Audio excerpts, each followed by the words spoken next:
युवकाचे अपहरण करणाऱ्या 7 आरोपींना अटक. सन महाराष्ट्र न्यूज नांदेड.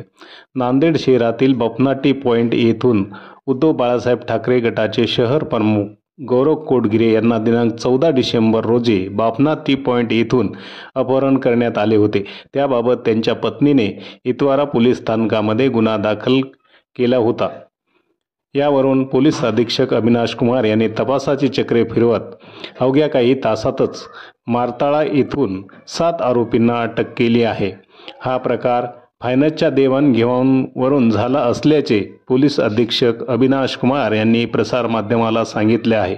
पाहूया स्पेशल रिपोर्ट सन महाराष्ट्र न्यूज नांदेड.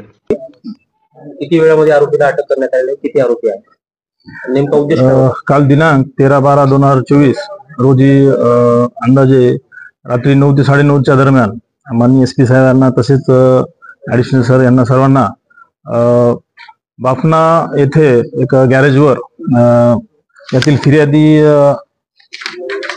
कोटगिरे यांना काही इसमाने गाडीत घेऊन त्यांचं किडनॅप केलेलं आहे, त्यांचं अपहरण केले अशी साहेबांना माहिती मिळाली.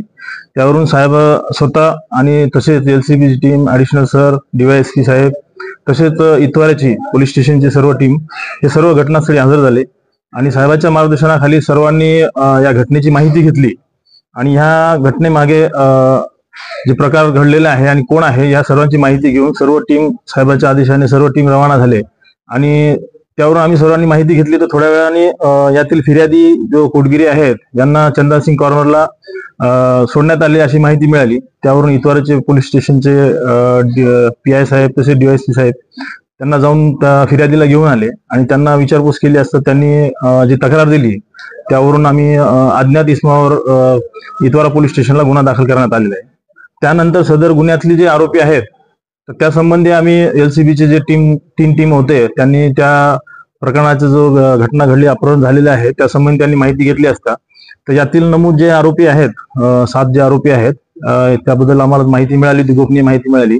त्यावरून आम्ही मारताळा या ठिकाणी जर गेले असता त्यावेळेस तिथं आपल्याला या गुन्ह्यात जी वापरलेली 4 व्हीलर आहे तसेच त्यांनी जे गुन्ह्यामध्ये धाक दाखवण्यासाठी जे खंजर वापरले आहे तसेच 7 आरोपी हे सर्व मिळून आले. आम्ही त्याप्रमाणे त्यांना अटक ताब्यात घेतलेले आहे आणि त्यांना विचारपूस केली असता यातील जो फिर्यादी आहे त्यांचं 4 चाकी वाहनाचे खरेदी विक्रीचा व्यवसाय आणि तो अगोदर फायनान्सचा पण व्यवसाय करत होता.